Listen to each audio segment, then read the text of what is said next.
Vous savez c'est quoi les backrooms? Eux qui savent c'est quoi les backrooms doivent. Regardez cette vidéo, vous allez comprendre des détails que vous savez.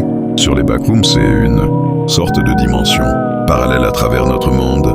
Il y a plein de façons pour tomber dans les backrooms. Voici la première façon. Si vous voyez les objets ne bougent plus ou les objets bugs, ça veut dire qu'il y a un portail près de vous. Et voici la deuxième façon. Si vous êtes infecté au virus ou des bactéries ou genre le portail est là. Quand tu marches, genre tu te doutes de rien et soudain le sol t'aspire, hop, tu tombes dans les backrooms et tu te réveilles au niveau là.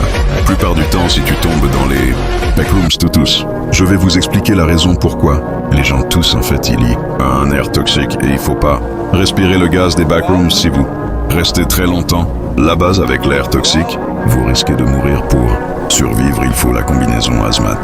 Comme ça, vous pouvez survivre avec de l'oxygène. Et aussi dans les backrooms, il peut avoir des entités qui imitent l'apparence des humains ou imiter la voix des humains pour attirer l'attention des vrais humains.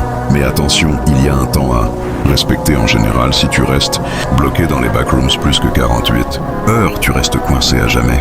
Et tu peux tomber aussi dans la boucle temporaire, donc il y a plusieurs niveaux à traverser. Il y en a qui restent coincés à jamais. Il y en a qui réussissent à sortir. Il y a plein de façons de sortir.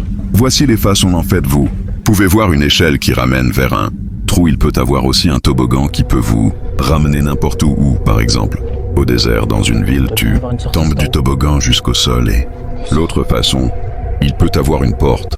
Et c'est la sortie, le truc le plus rare. C'est quand tu ouvres une porte, elle te ramène direct chez toi, mais elle peut te ramener dans d'autres endroits aussi. Et la sortie pourrait être dans un trou. Si vous sautez dans le trou, normalement, la sortie, ça serait tomber du ciel jusqu'au sol ou soit se réveiller dans son lit. Mais en tout cas, c'est vraiment dur de sortir des backrooms. Ça prend beaucoup d'efforts, mais il y en a qui sont en équipe en général. Ils peuvent se perdre et se faire attaquer et ils meurent un par un jusqu'à il reste le dernier et c'est fini. Bon, c'est la fin de l'explication. J'espère que vous avez aimé cette vidéo et likez cette vidéo. Écrivez-moi dans les commentaires. Qu'est-ce que vous en pensez à cette explication?